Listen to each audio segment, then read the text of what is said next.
the All-Star break, the trade deadline. We always hear about first half, second half, who popped off, who fell off. Well, let's take a look at the numbers and let's see if it actually means anything for this upcoming season. You know who's got the answer? It's Michael Bolton. Thanks, Josh. It's Michael Bolton here, and it's time for another episode of the Locked On Fantasy Basketball Podcast. Let's get to it. Let's get to it, indeed. You are Locked On Fantasy, your daily NBA fantasy podcast. Part of the Locked On Podcast Network, your team every day. Hello and welcome to the Locked On Fantasy Basketball Podcast, brought to you by Basketball Monster. My name is Josh Lloyd and I am meat. Oh, meat. I'm also the lead fantasy analyst at basketballmonster.com, and you can find me on Twitter as always at redrock_bball, on TikTok at redrock_bball, and on Instagram at Locked On Fantasy Basketball. Today's episode is brought to you by the Game Time app. Download the Game Time app, use the code LOCKEDONNBA for $20 off your first purchase. Thank you also for making Locked On Fantasy Basketball your first listen every day. We are free. We're available on all platforms. I want a thumb, I want a bang, I want two bangs. That's a double bang. Leave your comments as well. Quick week schedule update. We are still heading into, there are a lot of people who are still, I see it all the time on Reddit or on Twitter. People go, well, what's your top 12 and where are your rankings? It's too early. Guys, we don't need to do this quite yet.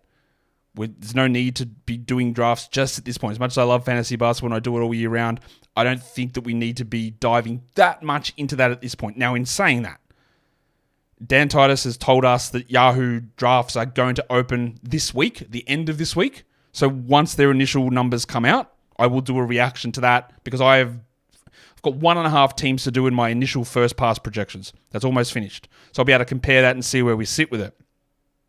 But in terms of really, and I will do an early mock draft that will mean not much. But the bulk of our information will all start to come later on in terms of that. And again, I'll reiterate what the plan is. What we start to do now is I get team experts to do a team preview.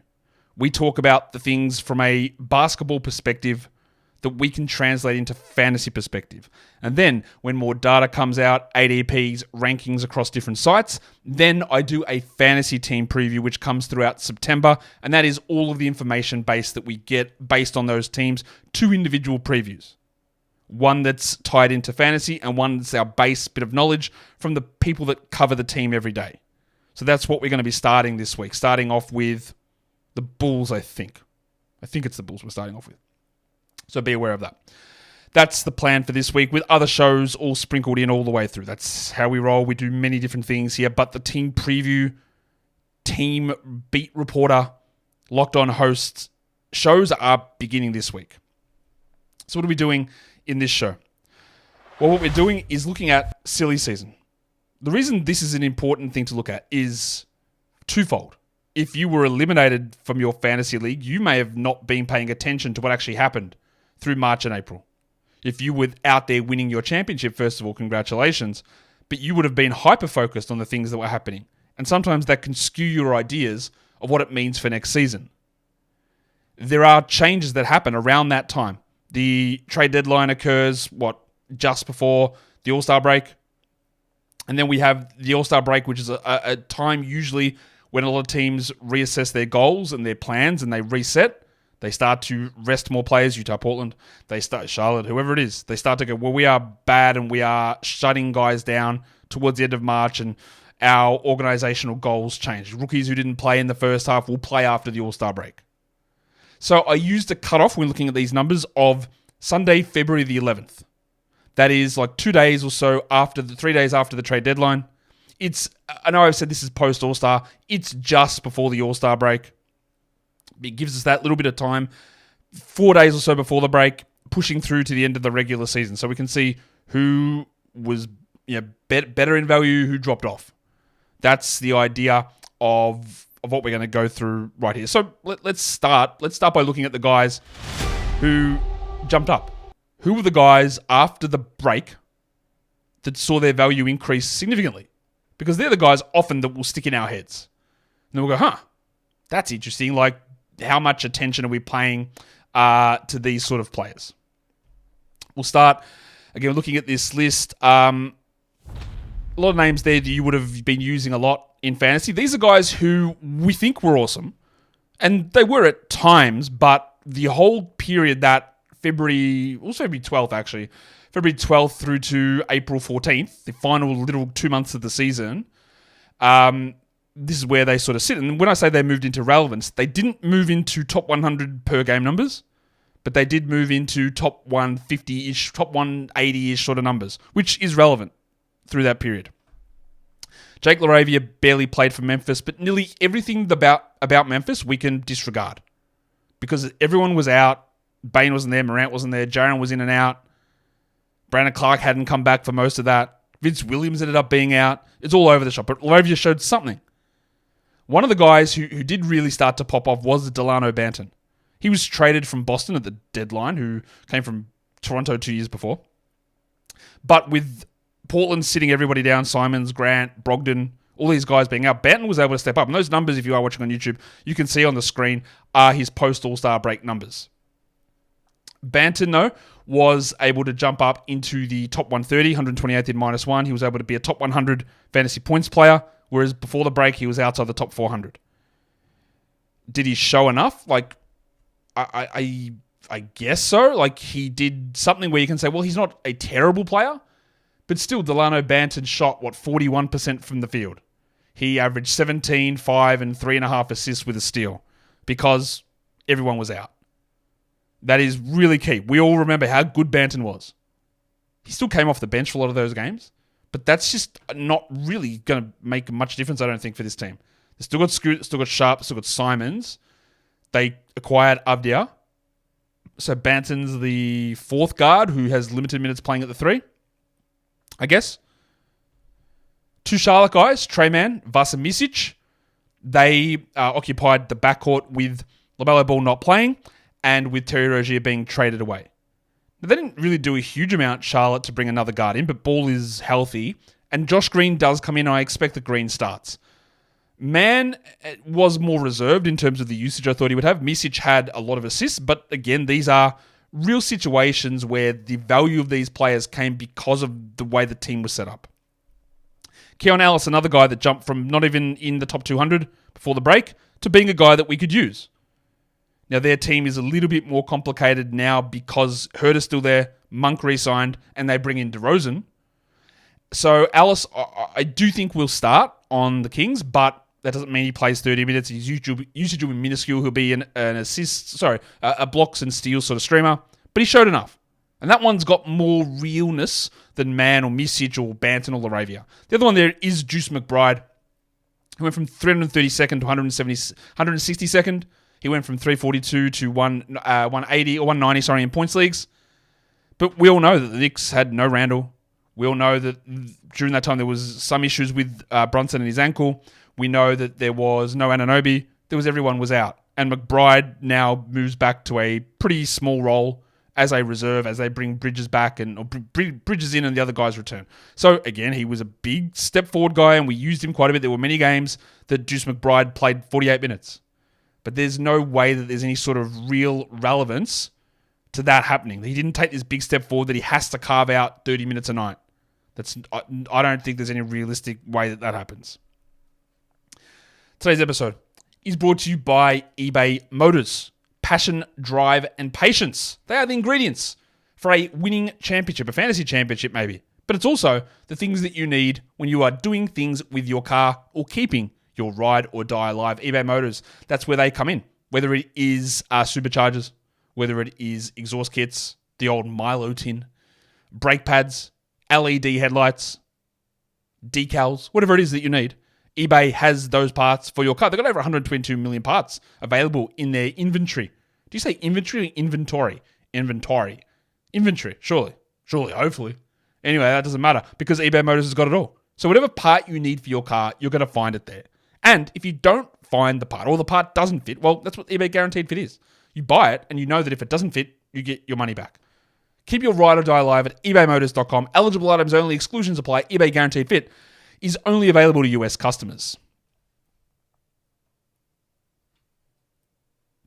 All right, let's take a look at some more guys that jumped into relevance post All-Star break. Trace Jackson-Davis of the Golden State Warriors. Their rotation has too many good players at the moment. I don't know whether Jackson-Davis starts because if he does, that means one of Wiggins or Kuminga comes off the bench. So I don't know. But he went from 287th to 158th. He has some free throw shooting issues. The minutes are still a concern. Not sure he's ever pushing to 27. But that's one of the ones that is a little bit real. Because we saw him emerge clearly as the best center. And now we just got to find out how he gets enough minutes. Taylor Hendricks hadn't played really at all in the pre-All-Star break period. He was 292nd, but he started to get minutes. He had a bit of a disappointing summer league, but I would suggest there is a... Now, I don't think Larry Markkanen's being traded by the Jazz, by the way. I don't think that's going to happen. At least at the start of the year. Maybe at the deadline, but I don't believe it will. I don't believe he gets traded this season. Is my understanding from talking to some people. So I think we could get a Hendricks, Markkanen, Collins starting 3, 4, 5, which is what we got post All-Star break until Markkanen sat down. Now, where that leaves Kessler, I don't know. But we did see that they did not really want to play Collins and Kessler together that much. So I think Hendricks has a shot to be a starter opening night. I'm not sure we're going to go deep into using him in terms of drafting, and maybe they start Markkanen at the 4 and they start rookie Cody Williams at the 3. Maybe they do that. That's possible too. I don't think so, but it's possible. But Hendricks was good. Marvin Bagley stepped up for the Wizards. That's irrelevant because he won't start this season. We'll see Jonas Valanciunas in that spot.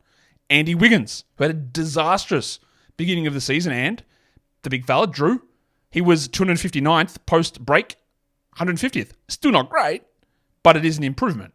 And that's what we're talking about here, the guys that did start to get better. So Wiggins, while we might say he's not draftable, it's possible because... Go back to the Jackson-Davis thing. What if Wiggins does play only 28 minutes a night because it's got to give everyone else minutes? That's not even including the Melton, Heald, Pajemski minutes. Where does it all fit? But Wiggins did improve. It is worth talking about, though, Scoot Henderson, because Scoot was disastrous for most of the season. Many ankle problems. His impact stats were pretty poor as well. But after the break, he went from 210th in -1 rankings to 106th. He went from outside the top 150 in points leagues per game to cracking the top 100. And again, all the caveats that we had before with Delano Banton about who was in and who was out. No Brogdon, who's not there. No Grant. Simons was out. Like, Scoot and Banton were sort of going back and forward and who was starting and who wasn't. It was a little bit frustrating, but Scoot did improve. And you saw his numbers pop up there on the screen if you were watching. Here on the YouTube version, he averaged 16 points with 7 assists and 1.2 steals. He still shot 40%, the exact same number that Delano Banton shot. Oh, sorry, that's not true. I lie. Banton was 40.9, Scoot was 40.4, and he shot 84% from the line. Still wasn't fantastic. But this is the general pathway. We wanted Scoot to be better initially, but the general pathway of rookie point guards is this period, the March, April, they start to show something. And Scoot did, and that's obviously really important. Nikola Jovic did improve as well in the second half. Now, I think we look at this and go, well, Kal-El Ware and Bam will play the 4 and Kal-El will start, but I'm not sure he will. Maybe Jovic should be considered the starting power forward for the Heat at this point. But does that mean he's a 28-minute-a-night player or 23? Where does Haywood Highsmith fit in? And how much do they actually play Superman and Bam together? There are questions there, but Jovic did start to look better. Still not super excited about him as a player, prospect, or a fantasy guy, but he undoubtedly improved in that period post-All-Star break where the Heat weren't shutting guys down and they were trying to get themselves a better seed in the playoffs.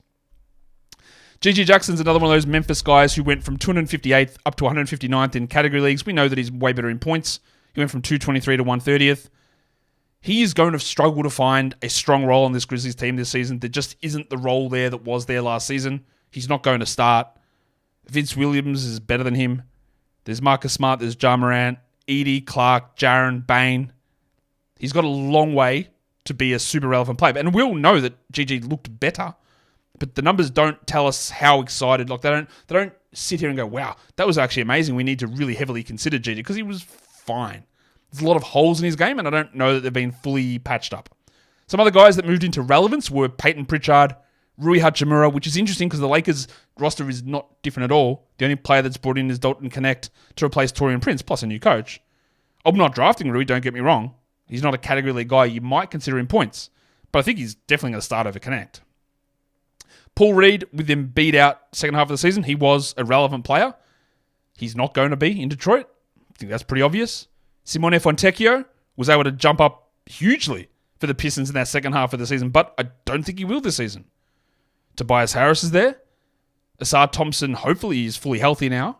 They've got a different coach, a different coaching staff, and I just don't think Fontecchio is going to be given the same latitude and the ability, considering that he wasn't signed to a big contract either.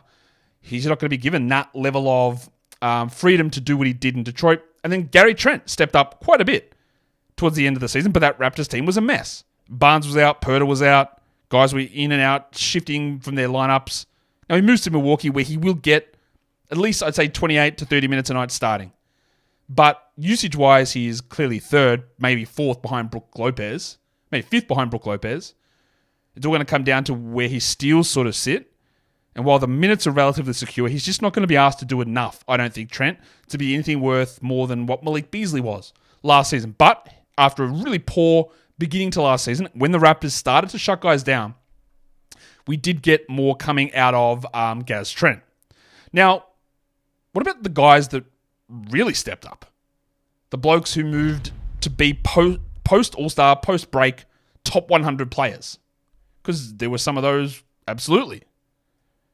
And one of them, also Ayo Dosunmu. Big second half. No Levine, remember that. This season, there's Levine. There's no Caruso, but Josh Giddey's there. Maybe Lonzo Ball. I don't think Dosunmu's going to start, and I don't think he's going to be draftable, but his second half of the season was immense. Amen Thompson. When the injury to Şengün hit, Amen Thompson filled in the role. He's not a center, but he played like one. Jabari Smith technically was the center, but Amen's minutes went way up. And he showed how easily he is a top 100 player. This season, again, Şengün returns. They drafted Reed Shepherd. Is there any path for 25 for Amen? I don't think so. I don't mind drafting him. It's totally fine. We know that all we need to do is just crack around 25 and we're good. And he showed it last season, but there are circumstances around that. There are also circumstances around Emmanuel Quickley. Because, yeah, he was traded before the break. But in order to give you more of an accurate like a standardized representation of the dates we're using, this is the date we're using. That's at February 12th cutoff. He went from 146th to 29th in -1 rankings. He went from 128th to 33rd in points league rankings, Emmanuel Quickley. And that, is clearly a big step forward. Quickley averaged 20 points, almost 3 threes, 7.5 assists, and didn't do it while shooting unbelievably, 43% from the field, with over a steal. He's signed to a gigantic extension. Nobody is coming for his minutes. It's him and Scotty Barnes handling the ball. And again, remember, a lot of what Quickley did post-break, there was no Barnes. But you're not drafting him in the top 30. Be really intrigued to see where Quickley's ADP data comes out, because you could end up getting a pretty sizable steal on him. Trey Murphy and Josh Hart also jumped into the top 100 post All-Star break. We know why Josh Hart was playing 47 minutes a night. He will not get anywhere close to that unless multiple injuries befall this team. Bridges in, Anunoby back, Randall back. Just impossible. Josh Hart probably doesn't even start on this team. Almost definitely doesn't start. Neither does DiVincenzo. He just has no chance, I don't think, of being a draftable player, Joshy. As much as we love what he did. Trey Murphy, we saw him, the minutes really ramp up down the stretch. There were, as usual, there's lots of Ingram absences and things like that happen. But we also know that team is different too, and he may not start with DeJounte Murray arriving. Does that mean that both Herb and Murphy come off the bench? Possibly. And that's not great. Jordan Poole is one of the ones, obviously, that I got massively wrong last season. I thought that Jordan Poole would get a usage bump. He did not. His usage was lower in Washington than it was in Golden State. We knew that would be bad shooting, but he didn't get the ball as much as we should. As much as we thought he would. Sorry, not he should. But after the All-Star break, Tyus Jones didn't play as much. We actually got the Jordan Poole we thought we might get. He went from 123rd to 46th. He went from 126th in points leagues to 64th. Now, Jones is gone. He's replaced by Brogdon. I do believe, and I will dig into this more, I do believe the Wizards are viewing Jordan Poole as more of a point guard this season than they did last season. Now, it is tough because Brogdon's there and Bub Carrington's there. It is also worth remembering. When people go, well, Brogdon is the point guard. Brogdon was a point guard in Indiana, yes. He was a backup combo guard in Boston. In Milwaukee, he was a straight two guard. He can play both positions. He does not have to be the point guard. And who knows how much he plays. Not obviously drafting Jordan Poole in the top 50. That wouldn't work. It'd be stupid for me to do that again. But don't be soured off of Jordan Poole, even though their rotation is still weird too. Because again, is it Bub? Is it Brogdon? Is it Poole? Who do they start and how do they do it? A lot of questions still to be asked in Washington. But some big steps forward for the big fella, Jordan Poole, which, again, whether we like him or not, and we don't, he did improve and he did start to show those things that we wanted at the end of the year. Today's episode is brought to you by the Game Time app. Game Time. It is now an official ticket marketplace for Major League Baseball. I just came back from the States and did go to a couple of baseball games. And to get the tickets to go to see the Padres game at Petco Park, we had some tickets in advance. And then my partner who was with us, it was me and my son who were going to go. She's like, yeah, I think I might come. I go, all right, let's see what we can find. Let's see what we go. So we go into the app and we try to find ticket right next to where we were. Bang, there it was. Game Time had it. And because we waited until closer to the event, because that's when she decided she was going to come, we saw the prices start to drop on the Game Time app. What more can you want? Plus, views from your seat. We already knew the views, but we get in and go, hey, this is where we're going to be sitting. You like these seats? Good, love it. But it's not just Major League Baseball. It's all sports and comedy, musicals, theatre, all that stuff is there. So take the guesswork out of buying Major League Baseball tickets all through the summer with Game Time. Download the Game Time app. Create an account and use the code LOCKEDONNBA for $20 off your first purchase. Terms apply. Again, create that account and use the code LOCKEDONNBA for $20 off. Download Game Time today. Last minute tickets. Lowest price guaranteed. Okay. Who else was able to surprise us and move into the top 100 after the All-Star break? One of those players was one of my favorite players, and that is Rowan Barrett. We'll get to him in a second. Just warming you up. But like Josh Hart, Dante DiVincenzo, the big ragu, he was able to step into the top 100. He shot an unbelievable percentage from three, which probably doesn't hold. His volume was way up, and like Hart, he played 1 million minutes. And he's not going to have that possibility to play as many minutes. Is he draftable? Probably not. Maybe. But I'm not sold on that. Vince Williams Jr., with everyone out in Memphis, his second half was great until he got hurt. And then he was out. I don't even know if he starts this season. I would expect it's Marcus Smart that starts. But Vince was great. He is a name to watch. I thought he was really, really good. But opportunity is just not going to be the same. We also saw Jalen Green finally put something together. 122nd before the break, 57th in -1 after. 84th in points, 50th after. Now, he had it was a great 11-game run. But that run was so good where he was like the third best player for a 2 or 3 week period that it sort of does obscure that the weeks after that, he was back to being like the 120th best player. But overall, that 2-month period made him a completely relevant player. Less so than with Amen Thompson. It is tricky with Green, because what if he's bad again and Reed Shepherd looks great and they just play Reed over Jalen? In a points league, I don't really have a huge issue with drafting Jalen Green. And in a category league, I'd be okay to consider it very late. But I don't think that this little outburst from him post-All-Star break last season is something that I'm super interested in. Scott Pippen, I think he's a legitimate NBA player, maybe an NBA starting point guard. But he might be the third string point guard for Memphis and he's still on a two-way. He dominated Summer League. He was top 100 after the All-Star break last season in fantasy. But there's just no pathway. That is a longer-term thought to see if Memphis makes any moves or if he's moved on from and traded somewhere or his contract is converted, whatever. We watch that. And then I said Rowan Barrett, who historically has been a terrible category league player. He was 139th before the break. Now, some of that was with Toronto. But after the break, he went to 86th. And his points league value, like Jalen Green, went from 82 to 51. Very similar. They're actually quite similar players. Always better in points than in categories. Barrett obviously had the tragedy with his family and his brother passing away that caused him to miss a bunch of time. But the big change for him in Toronto was he just shot better because he stopped taking as many threes and mid-ranges and he took his field goal up to 56 and just finished at the rim. His usage was fine as well. But that's where the thing's going to come. It's Barrett, there's Barnesy, there's Quickly. All these guys need to sort of work out where they are. I'm not sure I fully trust Barrett to maintain that high level of rim finishing ability, but it was the shot diet change which makes it more sustainable. And probably for the first time ever in category leagues, I will consider Barrett a draftable player. I won't feel great about it, and his free throws will be a real problem. But I will consider him a draftable. I will consider him a draftable player this season because that shot diet change was important. Got a bunch of other, 6 more guys that did move themselves into the top 100 after the break, and they're names that we already had. But Bradley Beal, we know it was a bad year for Bradley Beal, right? But after the break, he was the 42nd ranked player. He shot the 3 ball basically all season unbelievably well. He was 94th, after the break 42nd. I believe in the draft process I had Beal about 60th, which was terrible early on. And then the injuries sort of subsided and he was fine. Actually, top 50 is way better than fine.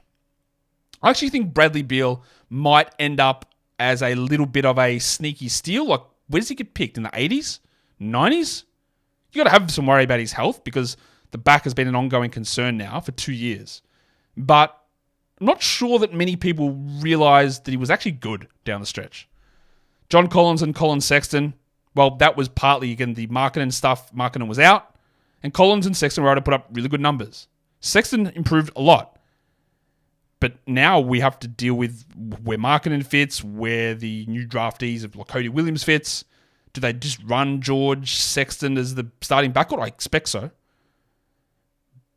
But they were great, and I'm not as interested in Collins. I am more interested in Sexton. It's intriguing that Bobby Portis made this list because it wasn't like we had Giannis out that whole time. He was out some. Remember, Giannis was injured during the playoffs of that calf problem. He missed some games, and Lillard missed some games, and Portis was able to step up with more usage. I'm not super into Portis as anything more than a league with benches, deep benches, where you can stash and hold. But he was good, as was Chris Middleton. Now, Middleton's coming off bilateral ankle surgery, which is terrible. I will not be trusting that Chris Middleton is ready to go to begin the year. But again, you're outside the top 100. He was almost back to Chris Middleton down the stretch. Not quite, but almost back to Chris Middleton. And because Zion did not play in the playoffs and he still got the injury-prone moniker, I get it. He was awesome after the break. The 17th best player in points leagues from 47th before. 32nd in category -1 from 74th beforehand. He still, I think, has an extra half level or level to go to improve. I think he can still do better. Now, we're not drafting him anywhere near these spots. But again, I don't think there's a full appreciation of what that last 2-month stretch was for Zion Williamson because, it was just really good. It was really good. And, really good is what we want. This list is not going to be as big. We're not going to get into as much with guys who fell off completely after the All-Star break. But we'll talk about some guys who did. These guys were all really stock standard top 100 guys who were not top 100 guys after the All-Star break. Brook Lopez. He had a very weird season. He was really bad early on. He went crazy for about 2 or 3 weeks. And then the final 2 months, he was not a top 100 player. He is obviously, like we all are, older. But when you're 35 going on 36, it makes a difference. And I'm not saying that he's undraftable because he is. But if he becomes a droppable player this season, I don't think we'll be surprised. Mikal Bridges, we know about this. Mikal had seemingly given up on the year. He went from 67th pre-break, which again was nowhere near where some were drafting him in the second round, God forbid the first. But after the break, he went to 136th. He just couldn't shoot. Free throws dropped off, defensive stats dropped off, usage fell away, field goal percentage fell away. He just couldn't shoot. His points league value went from 60th to 121st. So we all had this idea of a huge disaster from Bridges, and it was, but it was really tanked by just a dreadful final 2 months. Let's talk about Franz Wagner because, yeah, he shot really poorly. He did get a big contract extension in this, well, hasn't kicked in yet, but in the off-season. Franz struggled significantly down the stretch here. He only averaged 17 points. He only hit 0.7 threes a game. He was at only 1 steal and under 5 rebounds. We've seen him play pretty well at the Olympics, and I think that terrible shooting season, especially what happened after the break, is somewhat anomalous. I'm not really looking at this and go, well, Franz is terrible now. We can't use him. He's just not a draftable guy. I don't believe any of that is true. But he was 131st after the break, which is borderline droppable. He was 99th in points leagues. He averaged the 17 points, like I said, but shot. He fell off in a lot of ways. Even though he's shooting, his 3-point shooting went to 32. We just saw some changes in the way that he was being used. So I do think there is a pretty sizable bounce back coming from Franz, and that doesn't worry me that much. Nick Claxton also fell off, and there were times when he got shut down the stretch as well, where we started to get some Day'Ron Sharpe, but more importantly, Noah Clowney. I thought there was no way that Claxton would return for Brooklyn, but he's back. He was one of those very clear examples of when you rely as a big man, Walker Kessler's one of them too, who's the name right under Claxton. I might as well just talk about them both together. When you rely upon someone's ranking from the year before based on extraordinarily 70+% high field goal percentage and very high blocks, there's only one way you can go, and that is down. And that happened. Both guys' field goal percentage fell away. Both guys' block numbers fell down. Now, Kessler's blocks didn't fall that much, but they fell enough. So Claxton could end up being a little bit of a steal depending on where he falls in drafts, but he was quite poor down the stretch. And as much as we loved Kobe White last season, and there was a nice pickup we got in the last round of drafts or off waiver wires, his second half of the year, there were some struggles there. White went from 73rd pre-break to 125th after it. His points league value went from 66th to 86th, which again, you might not think is a huge thing, but it is. Why did that happen? Well, he only averaged 18.6 points per game. He still played a ton of minutes. The reason is that the shooting, he just was down under 43%. He averaged 0.7 steals and under 5 assists. It is going to be interesting to see how the ball distribution is worked out in Chicago, because they've got to have Zach LaVine back.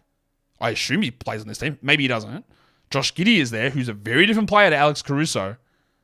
And what if Lonzo Ball plays? I was very big on drafting Kobe White last season. I don't think I will be this season. I think that there's a chance that Kobe goes in the 60s or 50s, and I will have very little interest in that. Now, of course, Lonzo may not play, and I think that's my default position, that Lonzo won't play. And LaVine maybe doesn't play a single game for the Bulls, and he gets traded. But there's a lot of shooting fluctuation, and there is now Josh Giddey. So does that turn Kobe more into a shooting guard? I don't know. I'm just not feeling supremely confident about Kobe White heading into this season. Their team is pretty weird. Who else fell? Well, we already talked Mikal Bridges, but Miles Bridges did as well. Bridges played a lot of minutes. He played a lot of games. But overall, I would say that Miles Bridges' production was just underwhelming. He was fine. But he didn't just take over everything. And then the thing is going to be LaMelo Ball. Now, does Ball coming back make things easier for Bridges to get his shooting percentages back up? Does that cut in usage hurt him? That's all possible. But again, I don't think many people really thought this, but Bridges' numbers fell off pretty significantly. He went from 43rd pre-deadline to 91st. Now, in points leagues, he didn't fall that far, about 10 spots. But largely, he fell in category leagues because of the percentages issue. Karl Anthony Towns also fell away. Now, he only played 11 games post-break, Towns, but he went 36th to 78th. We're definitely not touching Towns in the top 30. We're no interest in that whatsoever. But there is a possibility that every time you hear someone discuss a trade, maybe the Wolves should move on from Towns. Whereas this last offseason was they need to trade away Gobert. There's always some reactive sort of response to that. But there's a chance that Towns is outside the top 40 in drafts. And while that seems like a massive, massive steal, maybe it isn't. We'll see where he goes, but he's one to really closely monitor. Let's talk about Daniel Gafford, who was doing everything in Washington. And then he came over to Dallas, and for the first, 3 or 4 weeks, he played like 17 minutes a night. And of course, me, the idiot, said, I'm not holding on to this man who I don't think is actually real life all that good. So I'd drop him. And then, of course, he didn't miss a shot for the next 2 weeks after that and was a top 10 player for about a 3-week period. But all that does obscure the fact that he was 55th pre-trade deadline and 90th post. And in points leagues, he was 77th to 114th. And he was thoroughly outplayed in the playoffs by Derek Lively. I do not think that Daniel Gafford gets started minutes this season for the Mavs. I just don't think he does. Maybe I'm wrong on that. Maybe I'm just way off. But post-break, he averaged 11 and 7. He shot a ridiculous 79% from the field. But 11 and 7. 2 blocks. That's fine, but like bad free throws. I now don't think there's any way that he gets the minutes that he was getting pre-All-Star break. I just don't think that's going to happen. Brandon Ingram also struggled. We know that he's a weird sort of a player. He went to outside the top 100 post-break for categories and outside the top 65 in points leagues. He averaged 18 points with 5 rebounds, but no defensive stats. He shot under 50% from the field, and even his free throws were down at 80. At the moment, he is still in New Orleans. I don't know why, but he still is. I think after we see Markkanen sign the extension later this week, which I think is what will happen, we might see movement in other areas. But Ingram really struggled. And I don't think there's any rationale for him being a top 50-ish player next season. I'm not really interested in that. Terry Rozier. He had the neck problem, which cost him a lot of time in the playoffs. He still played 21 games post-All-Star, 40 pre-All-Star. He went from 52nd to 83rd in category leagues and 51st to 76th in points leagues. And for a lot of the time in Miami, there was stretches where he was outside the top 100. Because it's just not the same as being in Charlotte. There was Hero, there was Bam, there's Jim. So Rozier's like the 4th guy? I guess you'd say 3rd ahead of Bam offensively, but Rozier does not do enough in enough areas for me to get excited. Like he shot 45 and 89 post-break. That's fine. 18, 4 and 4, which is, look, it's fine, but when you're scoring 18 a game and there's not really that much else coming and your usage drops down and your shooting numbers sort of normalize back to 34, 35% from 3, it hurts. And the other one there that's really interesting, I think, is James Harden, who was 18th before the break, 44th after it. He averaged just 15 points a game, Jimmy did, post-All-Star break. He still averaged almost 9 assists, but back in the day, James Harden would get you 2+ steals and a block a game. He was at 0.6 and 0.4. He shot under 40% from the field. Now, Paul George is gone, so the immediate assumption is, and I'm guilty of this too, is Harden could push up to fringe first round. Probably not first, but the usage should go way back up and he's going to be great again. But those numbers suggest we have to put him, unfortunately for Jim, those numbers suggest he has to be on watch. Because at his age, that reduction in usage and shooting numbers is a gigantic concern. And he still hit 42% on his threes. 42 on his threes. What? Like, come on. Actually, that's not true. He was 42% for the season. My bad. But yeah, like he is one to watch. We just got to be careful we don't go too far on James Harden, I think. And that's it. That's our guys who jumped up and guys who fell off post-All-Star break. Some other guys who did fall off that are important to note. Derek Lively, who, again, was sort of marginalized with Gafford. I think he'll step ahead of him. Cam Johnson, Buddy Hield was a non-factor in Philly. These are guys who became droppable players. Keldon Johnson was outside the top 180. Post-All-Star, droppable player, and not sure that his position got easier this season in San Antonio. Don't forget to hit that thumbs up on the subscribe for YouTube. Share it around and be ready for a deluge, a barrage of shows coming this week. Guys, we are done here. Thank you so much for listening, everyone.